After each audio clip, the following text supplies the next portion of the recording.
마태복음에 보면 젊은 부자 청년이 있었습니다.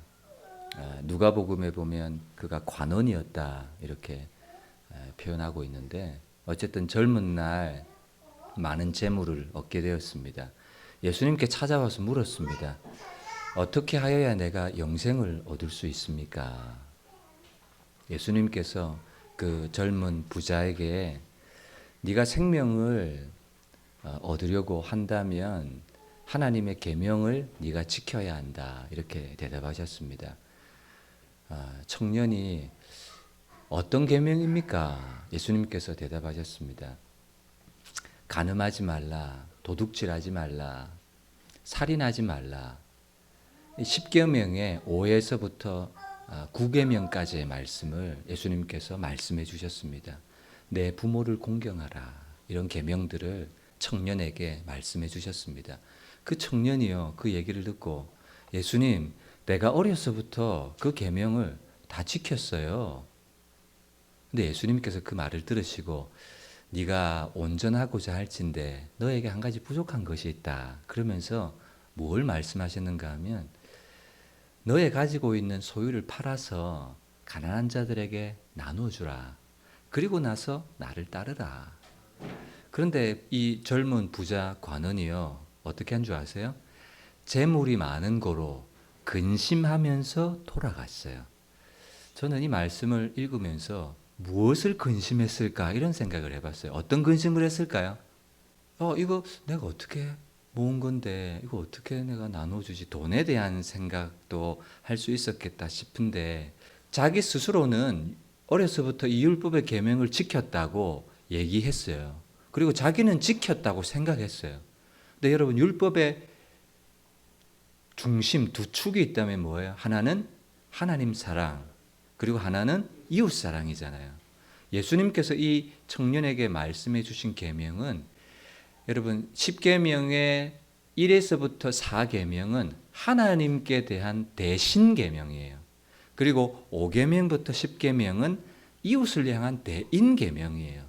예수님께서 대인 계명을 말씀해 주셨어요. 여러분, 문자적으로는 지켰을지 몰라요. 어렸을 때부터 다 지켰어요 라고 얘기했지만 여러분, 구약의 율법은 사람이 다 지킬 수가 있습니까? 구약의 율법은 이스라엘 백성들에게 주신 이유는 네가 이것을 다 지켜라고 주신 목적으로 주신 율법이 아니에요. 지키라고 준 것이 아니라 네가 하나도 온전하게 지킬 수 없는 죄인이다. 네가 그렇게 연약한 자이다라는 사실을 깨닫고 예수님께로 돌아오기, 예수님을 보게 하기 위해서 율법의 계명을 주신 것이거든요. 그러니까 이 젊은 부자 관원 청년은 나는 예수님의 이 율법을 대인 계명을 어려서부터 잘 지켰다고 생각했는데 예수님께서 하신 대답, 말씀, 소유를 가난한 자들에게 나눠주고 그리고 와서 나를 따르라. 그러니까 이제까지 자기는 이웃 사랑을 한 거예요, 안 한 거예요? 이웃 사랑을 안 한 거거든요. 그러니까 뭘 근심했느냐 하면 나는 지킨다고 지켰는데 예수님의 말씀에 비춰보니까 나는 이웃을 사랑한 것이 아니라 여전히 나를 사랑한 것이고 나의 소유인 물질을 사랑한 것이구나라는 사실을 깨달은 거죠. 참 나는 율법의 말씀을 제대로 지킬 수 없는 연약한 사람이구나 라는 것을 깨달아 그런 근심을 했다고 생각해요. 그러면 누구에게로 와야 돼요? 예수님께로 와서 예수님, 나는 이 율법의 계명을 나름대로 지켰는데 알고 보니까 하나도 온전히 지킨 것이 없는 죄인입니다. 예수님, 나는 예수님이 필요합니다. 이렇게 나와야 되는데 근심하며 돌아가 버렸다고요. 오늘 우리가 읽었던 본문의 말씀은요, 예수님께서 십자가의 길을 가시기 전날 직전에 제자들에게 주신 말씀이세요. 제자들의 발을 씻어 주시기도 하시고 또 성찬을 행하시기도 하시는 그런 장면인데요. 근데 예수님께서 이런 장면을 행하시는 이런 공간적인, 시간적인, 공간적인 배경의 모습을 살펴보면 참 어두워요. 그가 나가니 곧 밤이러라. 물론 시간적인 밤이기도 하지만 영적인 어두움에 사로잡힌 그런 밤이기도 한 것이죠. 예수님께서 요한복음 9장에 때가 아직 낮음에 나를 보내신 이의 일을 우리가 하여야 하리라. 그러나 밤이 오리니 그때는 일할 수가 없다. 이렇게 말씀하셨거든요.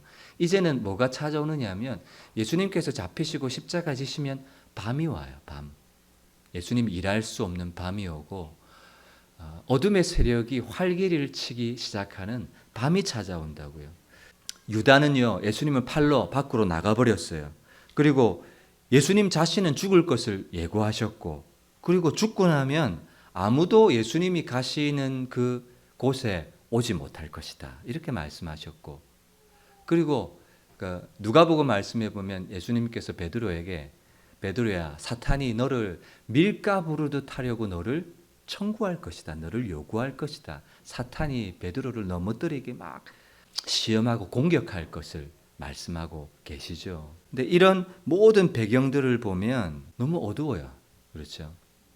그리고 오늘 말씀에 보면 제자들은 어떤 존재인가 하면 33절에 보면 작은 자들아 이렇게 말씀하세요. 그러니까 제자들은 여전히 아직도 어리고 영적으로 미숙한, 그러니까 이런 예수님이 지금 십자가의 길을 가시는데 제자들의 모습과 유다의 배신과 사탄이 공격할 것과 닭 울기 전에 베드로는 3번 부인할 것을 예고하기도 하시고, 그러니까 너무 어둡고 좀 그죠? 분위기가 그래요. 그런데 예수님은 뭐라고 말씀하시는가 하면 31절과 32절에 보시면 그가 나간 후에 예수께서 이르시되 지금 인자가 영광을 받았고 이렇게 말씀하세요. 여러분 요한복음에서 영광은요 뭐가 영광이냐 하면 예수님께서 십자가에 못 박혀 달려 돌아가시는 게 영광이세요. 십자가가 영광인 거예요. 침례 요한이 그는 흥하여야 하겠고 나는 쇠하여야 하리라. 이 말 속에도 예수님은 어떻게 사시는 것이 성공인가 하면 십자가에 못 박혀 돌아가시는 게 예수님 입장에서는 성공이세요. 그리고 그것이 하나님 앞에 영광을 받으시는 거예요. 그러니까 모든 이 시간적 공간적인 배경은 어둠이에요. 유다는 팔고 베드로는 부인하고 사탄이 밀가부르듯 요구할 것이고 예수님 가는 곳에 아무도 올 수도 없고, 그죠? 그런데 예수님은 그런 환경적인 눈으로 보기에는 어둠인데 예수님은 뭘 보세요? 눈으로 보이는 것이 전부가 아니라 하나님의 뜻을 가진 눈으로 보는 거예요. 그러니까 이건 너무 컴컴한 밤이야, 어둠이야, 슬퍼 이렇게 하지 아니하시고 인자가 영광을 받았고 아버지께서 나로 말미암아 영광을 받았다 이렇게 말씀하세요. 하나님도 인자로 말미암아 영광을 받으셨도다. 32절 만일 하나님이 그로 말미암아 영광을 받으셨으면 하나님도 자기로 말미암아 그에게 영광을 주시리니 곧 주시리라. 계속해서 하나님은 영광을 말씀하고 계세요. 그렇죠? 이 어두움의 한 장면과 그러나 또 대비되는 한 장면은 영광스러운 한 장면. 그리고 그때 예수님께서 제자들에게 말씀을 주시는데 새 계명을 주노니 라면서 말씀을 주세요. 근데 여러분 이 새 계명으로 주신 말씀은 구약에도 있었던 말씀이잖아요. 레위기에 보면 내 이웃을 내 몸과 같이 사랑하라 라고 하나님이 이스라엘 백성들에게 이미 주신 말씀이거든요. 그런데 그게 어떻게 새 계명이에요? 온 율법과 선지자의 강령이라고 주신 하나님 사랑과 이웃 사랑, 다른 번역의 성경으로 보면 온 율법과 선지자의 가르침의 본뜻 그리고 핵심이 하나님 사랑하는 것이고 이웃을 내 몸과 같이 사랑하는 것, 이 두 가지의 옷걸이에 모든 가르침이 다 걸린다. 이렇게 다른 번역에는 번역을 하고 있습니다. 그러니까 하나님 사랑과 이웃 사랑이 율법의 본뜻이고 모든 선지자들의 가르침을 따라 들어가면 다 파면 하나님 사랑을 만나게 되고 이웃 사랑을 만나게 된다. 이렇게 번역하고 있는 것이죠. 그러니까 이건 옛 계명이었거든요. 그런데 하나님이 새 계명이라고 주셨어요. 이웃을 내 몸과 같이 사랑하라. 이건 하나님께서 대인 계명으로 이미 주셨는데 예수님께서 십자가 잡히시기 전에 새 계명을 주노니 너희가 서로 사랑하라. 이렇게 하면서 말씀을 주셨단 말이에요. 차이가 있다면 뭐겠습니까? 구약에 있던 내 이웃을 내 몸과 같이 사랑하라 이라는 이 계명과 예수님께서 지금 잡히시기 전에 내가 너희에게 주는 새 계명이라고 주신 이 계명의 차이점이 있다면, 여러분, 구약을 주신 이유와 목적은요, 지키라고 준 것이 아니라 네가 이걸 온전히 하나도 완전하게 완벽하게 지킬 수 없는 연약한 죄인이라는 사실을 깨닫게 하기 위해서 이 율법의 말씀을 주셨어요. 그래서 아무도 온전하게 지킬 수 있는 사람이 아무도 없는 거예요. 예수님께서도 이 땅에 오셔서 너희의 의가 서기관들의 의보다 더 낫지 않으면 하나님 나라에 들어갈 수 없다, 이런 말씀. 더 나아야 된다, 이렇게 말씀하셨어요. 그런데 여러분, 옛사람이 말한 바 간음하지 말라, 살인하지 말라 하는 말을 너희가 들었거니와 나는 너희에게 말한다 하면서 뭐라고 말씀하셨어요? 그런 구약의 계명을 문자적으로 지킨다고 해서 그것을 온전하게 지킨 것이 아니라는 거예요. 예수님은 뭐라고 말씀하셨는가 하면, 누구든지 형제에 대하여 나가라 라고 하거나 바보야 라고 하거나 욕을 하거나 하면 그 사람은 뭐 한 거예요? 이미 살인한 자고 이미 마음에 미워한 사람이라는 거예요.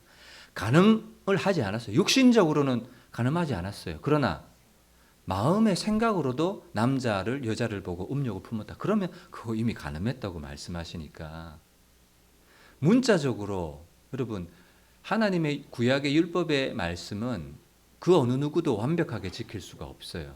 그러나 신약에서의 계명과 구약에서의 계명의 차이가 있다면요, 신약은요, 하나님께서 십자가 지시고 그리고 부활 승천하신 후에 이제는 우리에게 뭘 주시냐 하면 성령을 우리에게 부어주시는 거예요. 성령이 우리 안에 오시면요, 우리 안에 새로운 성품과 새로운 인격이 새롭게 창조가 됩니다. 그래서 하나님의 성품에 참여하게 하시는 거예요. 그래서 우리 마음속에 어떤 마음을 주시느냐 하면, 하나님 말씀대로 살고 싶다, 하나님 말씀에 순종하고 싶다, 하나님 뜻대로 살고 싶은 마음이 생기고, 또 하나님께서 그럴 수 있는 힘과 용기를 우리에게 주시는 거예요. 그것이 구약의 말씀과 신약에 주신 계명의 차이입니다.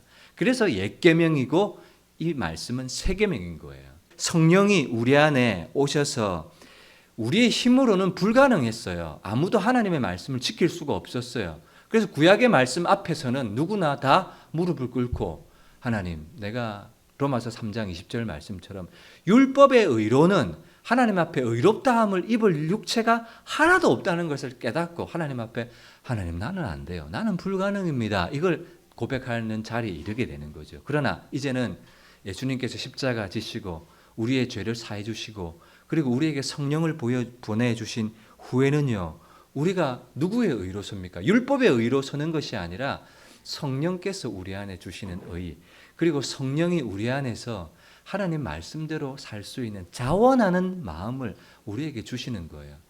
여러분, 육신으로 미워하는 사람을 용서할 수가 있습니까? 안 돼요. 우리가 가진 육신의 자원으로 누군가를 사랑하는 것이 되느냐? 안 됩니다. 안 돼요. 부부도 어려워요. 알잖아요, 여러분. 내 자원으로 사랑하기가 어렵다고요. 그래서 하나님이 부으신 바, 하나님이 공급하시는 그 사랑을 의지해서, 이 말은 뭐예요? 그 성령의 은혜를 내가 받아서 그것으로 내가 이제 책임지는 사랑을 하겠습니다라는 거예요. 내 것으로는요, 용서도 힘들고 사랑도 힘들고 인내도 힘들고 하나님 말씀에 순종하는 것도 힘들고 오래 참는 것도 힘들어요. 그런데 이것이 어떻게 가능한가 하면 받아서 되는 거예요, 여러분. 받아서. 성령의 은혜를 받아서, 성령의 공급을 받아서. 그래서 오직 성령의 열매는 사랑과 희락과 화평과 오래 참음과 자비와 양성과 충성과 온유와 절제니 이 같은 것을 금지할 법이 없다. 그러니까 성령이 주시는 열매를 딱 내가 성령의 은혜를 임재를 받고 나서야 그것이 이제 가능해지는 거예요. 내 이웃을 내 몸과 같이 사랑하라. 이 말은 구약의 사람들은 누구의 자원으로 할 수밖에 없었느냐 하면 자기 자원으로 할 수밖에 없었어요. 그래서 순종하기 위해서 허벅지를 꼬집고요, 저처럼 뺨때기를 팍 때리기도 하고 그냥 혓바닥을 깨물어 보기도 하고 그렇게 해서야 간간히 지킬 수가 있었는데 이제는 신약의 말씀은요. 내가 뭐 하지 않아도 돼요. 허벅지를 꼬집거나 바늘을 그냥 콕콕 찌르거나 혓바닥 안 깨물어도 되는 거예요. 여러분 신앙생활 하시면서 혓바닥 깨물어 본 적 있으세요? 저는 그런 적이 있습니다. 이거 안 되는 거예요. 안 되는 거예요. 아무리 내 의로 내 행위로 뭔가를 도달해 보려고 해도 안 돼요. 근데 그런 방법 자체가 틀렸다고요. 내가 아무리 해도 그 방법으로는 안 돼요. 그럼 어떤 방법으로 돼요? 성령의 은혜와 성령의 임재와 성령의 능력을 내가 딱 받고 나면 자연스러워져요. 자연스러워져요. 여러분 담배 연기가 저는 싫거든요. 그런데 담배 연기 싫어해야지. 제가 그런 노력을 해본 적이 없어요. 그냥 자연스럽게 담배 연기는 저에게 싫어요. 마찬가지예요. 하나님 말씀에 순종하는 것이요. 내 힘으로 해야지. 죄를 이겨봐야지. 사랑해봐야지. 예수님이 지금 제자들을 사랑하시되 끝까지 사랑하시고 책임지는 사랑을 하시는데 예수님이 뭘 꼬집으세요? 아니세요. 자연스러우세요. 그리고 그것을 제자들에게 자연스럽게 말씀하시고 부탁하세요. 책임지는 사랑. 내가 너희를 사랑했던 것 같이 너희도 서로 책임지는 사랑을 해라. 뭘로요? 네 자원으로, 네가 인내하면서, 네 성격으로 그것이 아니라 이제는 예수님께서 십자가에 못 박혀 죽으시고 위로부터 오는 성령을 이제 우리의 제자들에게 부어주시고 그리고 제자들은 그때에서부터 뭘 감당하느냐 하면 책임지는 사랑을 감당하게 돼요. 베드로는 예수님께서 말씀하셨습니다. 36절에 내가 가는 곳에 내가 지금은 따라올 수 없으나 후에는 따라오리라. 네가 베드로야. 너는 지금 내가 가는 곳에 따라올 수 없어. 그렇지만 후에는 따라올 거야. 후에는 어떤 후에예요? 성령을 받은 후에예요. 성령을 받은 후에. 베드로는 말합니다. 주여 내가 지금은 어찌하여 따라갈 수 없나이까? 주를 위하여 내 목숨을 버리겠나이다. 여러분 이런 이 베드로의 감정을 실어서 한번 얘기해 보세요. 얼굴 표정이나 베드로의 감정을 한번 우리가 느끼면서 이 말씀을 읽어보세요. 베드로는요 아마 핏대가 섰을 거예요. 그리고 이때는 베드로는 진심이었을까요? 아니면 거짓이었을까요? 베드로는 이때는 진심이었다고요. 진심.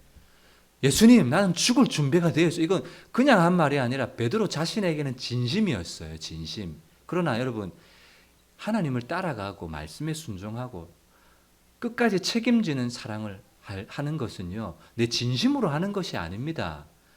여러분 우리가 교회를 사랑하고 섬기는 거 그건 내 진심으로 하는 게 아니라고요. 뭘로 합니까? 성령의 은혜를 받아서 하는 거예요. 말씀에 순종하는 것도 그렇고 교회를 사랑하고 섬기는 것도 그렇고 내 주위에 있는 사람들을 끝까지 책임지는 사랑을 하는 것도 마찬가지고 내가 진심으로 하는 것이 아닙니다. 내 진심은요 언젠가는 바닥나게 될 수밖에 없다고요. 그러니까 여러분 반드시 기억하십시오. 내 진심이에요. 이게 아니라 그죠? 인간적으로는 그 말이 너무 좋아요. 그러나 여러분 인간적인 것이 제일 사단적이라는 사실을 여러분 꼭 기억하셨으면 좋겠습니다. 인간적으로 하는 것이 아니라 성령의 은혜를 받으셔야 돼요.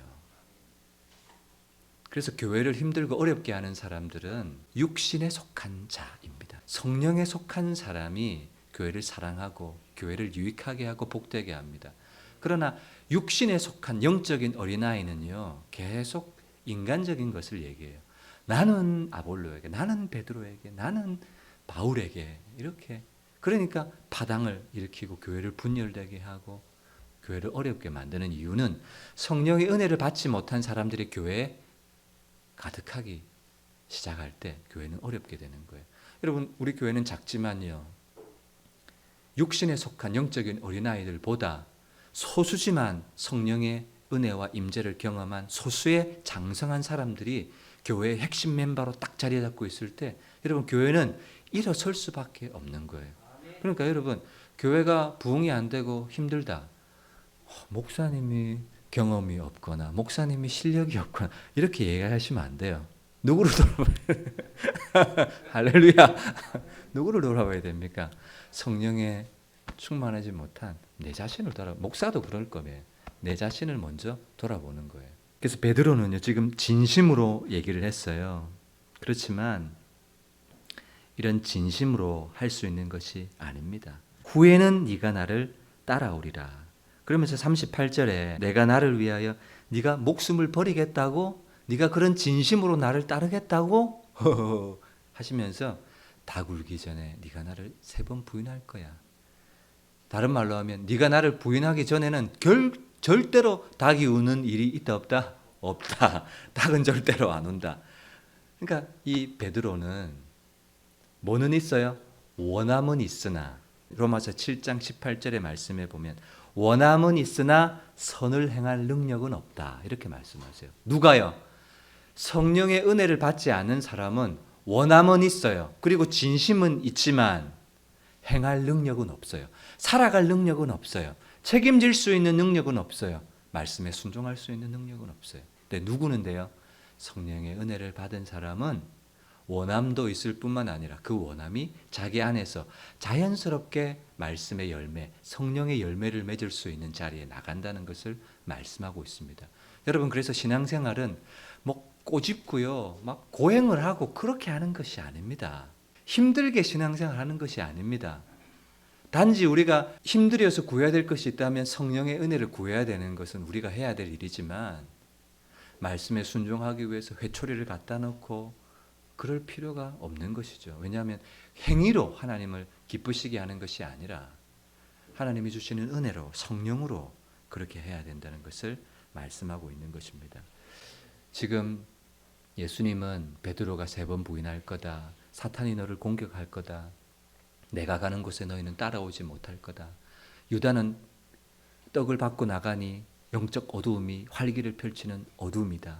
그러나 하나님은 영광의 때다 라고 말씀하시고, 그리고 제자들에게 내가 너를 사랑한 것처럼 너희도 서로 끝까지 책임지는 사랑을 해라. 구약에서는 아무리 노력해도 발버둥 쳐도 순종할 수 없는 자신의 연약함과 한계와 죄성을 만날 수밖에 없었지만, 그래서 오실 예수님을 고대하게 했지만 이제는 예수님이 오셔서 십자가에 죽으시고 성령을 우리에게 보내주셔서 우리 안에 자원하는 심령을 주시는, 그래서 네가 지금은 못한다. 그러나 후에는 될 거다.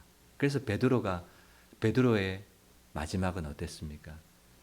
거꾸로 십자가에 못 박혀서 예수님을 끝까지 따라가는 자리에 서게 됐어요. 그건 베드로가 이를 악물고 내가 십자가에 거꾸로 못 박혀주고 이렇게 결심해서가 아니라 성령이 그 안에 오시니까 그 순교가 자기 자신에게 기쁨이 되었고 능히 감당할 수 있게 해주셨던 은혜라는 사실을 또 깨닫게 됩니다. 여러분, 성령의 은혜를 구하시기를 주님의 이름으로 축복합니다. 그리고 여러분들도 교회를 사랑하시죠? 아마 저도 느낍니다. 바른목양교회를 사랑하시고 부족한 목사를 사랑하시는 그런 마음을 제가 알고 있습니다. 그렇지만 여러분, 그런 진심으로 인간적인 것으로는요, 바닥을 경험할 수밖에 없습니다. 한계를 경험할 수밖에 없습니다. 목회도요, 해보니까요, 한계가 있고 바닥이 드러날 때가 있어요. 그러면 그때는 어떻게 끝장입니까? 아니라요. 그때마다 성령의 은혜를 덧입고 다시 기도하고 일어서는 거예요. 여러분 삶 가운데도 한계를 만나고 바닥을 만나고 그럴 때마다 하나님, 나는 하나님을 기쁘시게 할 수 없는, 아무리 발부둥 치고 노력해도 하나님 말씀을 순종할 수 없는 연약한 죄인입니다. 그리고 나서 어디로 가요? 예수님께로 가는 거예요. 예수님께로.